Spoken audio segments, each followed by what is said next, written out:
The Moon administration's economic initiatives are expected to make headway as a new finance chief takes office. Kim Dong-yeon is expected to focus on improving income and livelihoods for the average Joe.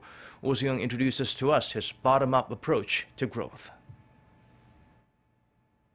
The new government's economic policymakers are adopting the mantra of the trickle-up effect. The incoming finance minister, Kim Dong-yeon, who will double as deputy prime minister for economic affairs, has endorsed a bottom-up approach to economic growth. This means stimulating the domestic economy by prioritising job creation and higher real incomes for average people, as opposed to the previous administration's policies, which supported corporate-driven growth.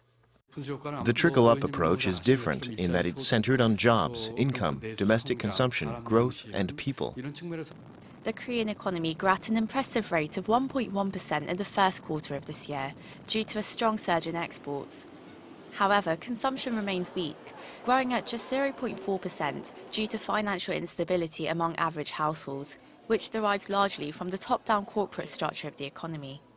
Corporations take up about a quarter of the gross national income, the highest level among OECD countries, and the latest government figures show wages have not kept pace with the growth of the economy for the last 16 years. The unemployment rate, particularly for young people, reached record levels in April, and household debt has long remained above the $1 trillion mark. In fact, figures from the Bank for International Settlements show Korea's ratio of debt to GDP ranks at 8th among 43 countries, standing at 93% by the end of 2016, also having grown by the third largest percent increase. To stabilise the average citizen's income and livelihood, the government proposed an extra budget supplement earlier this week.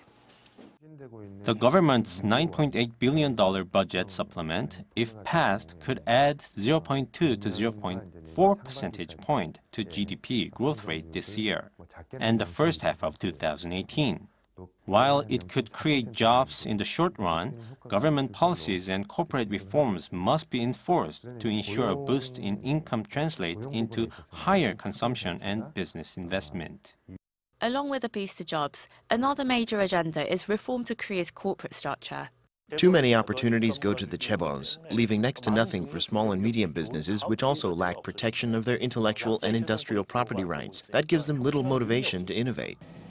With numerous tasks to tackle, the new economics chief will be inaugurated on Monday. Soo-young, Arirang News.